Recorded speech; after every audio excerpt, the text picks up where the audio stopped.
Friends, स्वागत है आपका चैनल तेरे भाई तेरे साथ में। और आज हम डिस्कस करने वाले हैं वो ऐसे कौन से 3 किताबें हैं जो आपको 10 क्लास से पहले पहले पढ़ लेना चाहिए। 10 क्लास कह लो, हाई स्कूल कह लो या मैट्रिक कह लो, पर 10 क्लास से क्यों? क्योंकि देखो 10 क्लास के बाद आपका एक जर्नी स्टार्ट होता है। यहाँ पे आपके ब्रांच ओपन होते हैं, साइंस स्ट्रीम, कॉमर्स स्ट्रीम और आर्ट स्ट्रीम, जहाँ पे आप दुविधा में पड़े हुए होते हो आपको कौन सा लाइफ चूज़ करना है, किस क्रिएटिव। देखो तीनों फील्ड अपने आप में क्रिएटिव हैं, कोई भी, तुम किसी को भी इग्नोर नहीं कर सकते।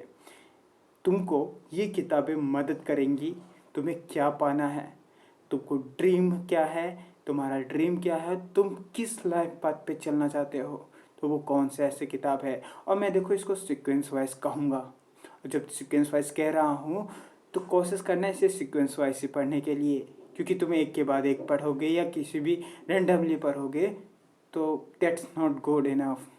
मैं इसलिए सजेस्ट कर रहा हूँ तुम इसे सीक्वेंस वाइज करना, और इसलिए मैं सीक्वेंस वाइज ये बता रहा हूँ। तो सबसे पहले आता है अब्दुल कलाम जी का द विंग्स ऑफ फायर।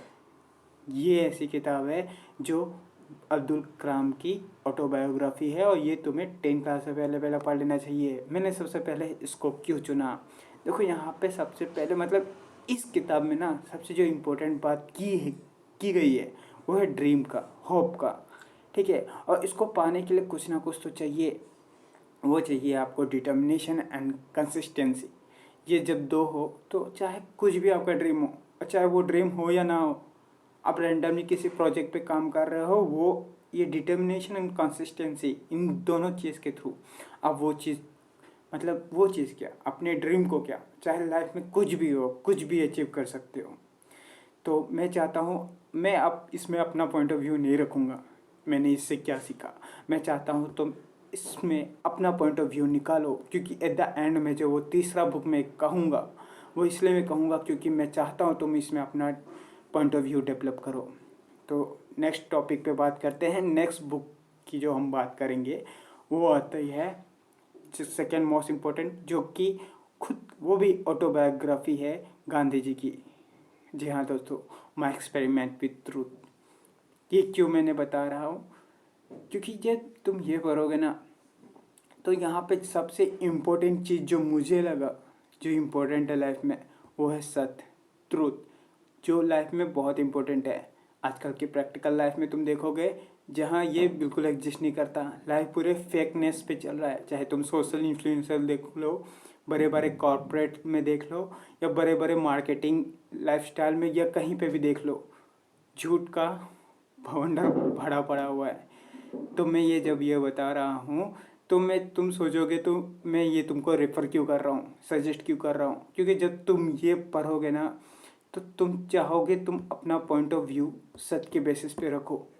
और ये प्रैक्टिकल लाइफ में पॉसिबल नहीं है, तो तुम ये कैसे रखोगे।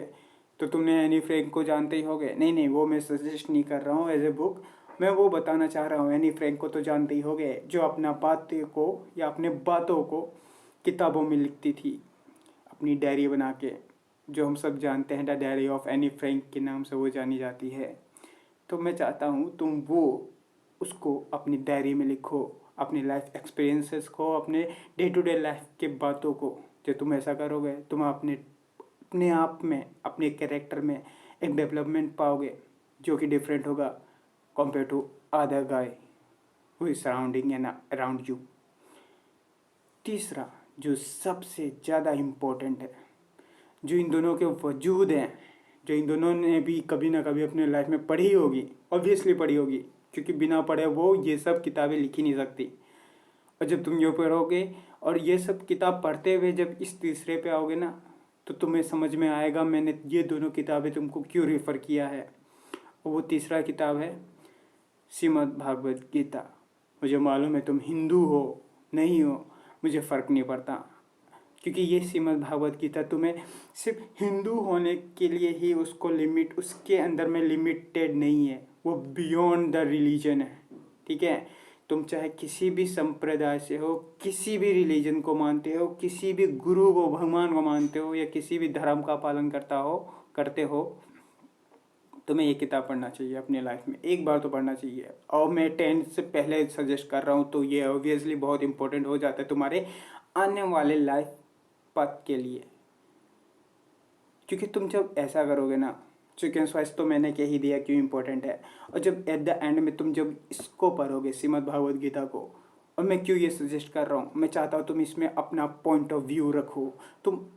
ये जो लाइफ है ना, देखो यार, लाइफ में अपने हिसाब से जीना चाहिए, किसी की भी मत सुनो। मैं भी कहता हूँ मेरी भी मत सुनो, तुम अपना point of view, eight the end of the day तुम अपना पॉइंट ऑफ व्यू रखो। क्योंकि जब तुम ऐसा करते हो ना, तुम लाइफ को अच्छे ढंग से जी पाते हो, ठीक है, अच्छे ढंग से जी पाओगे और अपने लाइफ को एंजॉय कर पाओगे। और उस सब के लिए इम्पोर्टेंट है तुम्हें अपना पॉइंट ऑफ व्यू किसी भी टॉपिक पे रखना ज़रूरी है, जो कि कोर फंक्शन है ऑफ एनी एजुकेशन। एजुकेशन का सबसे पहला महत्व यही होता है, जो इंसान के अंदर में खुद का सोच वो डेवलप कर ले। और जब तुम ऐसा कर लोगे, तुम पढ़ोगे, तो तुम मुझे आके eight the end of the day में थैंक यू कहोगे। सुनो, ये बहुत हार्ड रहेगा। अगर तुम पढ़ लेते हो, तुम्हें रीडिंग अच्छी लगती है और तुम इस सब को आराम से पढ़ लेते हो तो अच्छी बात है।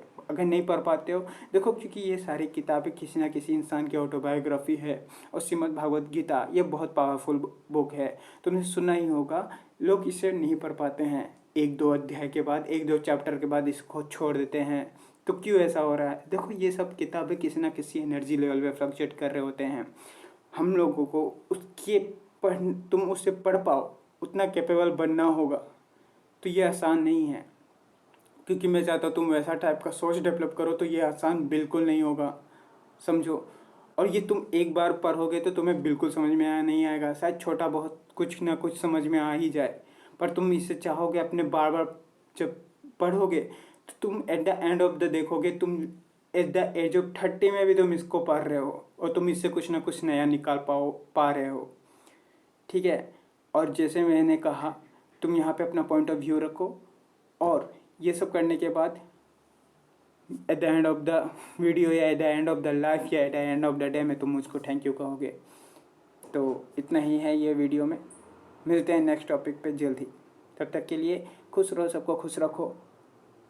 मैं हूँ तुम्हारा दोस्त, तेरे भाई तेरे साथ में, हम होंगे कामयाब। Signing off.